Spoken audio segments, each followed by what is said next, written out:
Radio Ustawi. Habari, matangazo, vipindi, nyimbo na burudani. Radio Ustawi. So mimi ninaenda kuzungumzia kitu inaitwa afya ya akili. Kuna afya ya mwili na kuna afya ya akili, sio? Watu wengi sana tunazingatia sana afya ya mwili, si ndio? Ukiwa na shida, unaumwa mahali, kitu ya kwanza utaenda ni wapi? Hospitali, si ndio?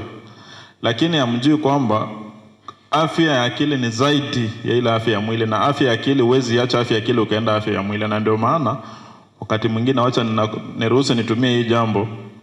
Unaona mtu anajiongelesha peke yake barabarani, unasema amefanya nini? Amekuwa wazimu, si ndio? Au mnasema amerogwa. Especially kwa hizi jamii zetu za hapa, wanasema amefanya nini? Ameharibiwa. Na ule mtu mnasema ameharibiwa, mara nyingi mnapata ni nini? Mnapata tu ni kwamba hamkuwahi pata nafasi ya kuongea na yeye, kujua haswa ni nini ambacho kinamsaidia. Juu mara nyingi watu tunangoja until ifike mwisho. Tumefika mwisho kabisa, ndio mnajaribu kuona fanya nini?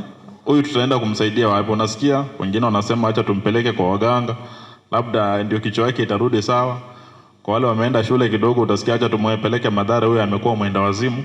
Lakini huyo mtu mlikuwa mnaishi naye vizuri, hakuwa na hiyo shida, si ndio? Ni nyinyi hamkumpa muda wa kujieleza na kujua kwamba ni sawa kutokuwa sawa.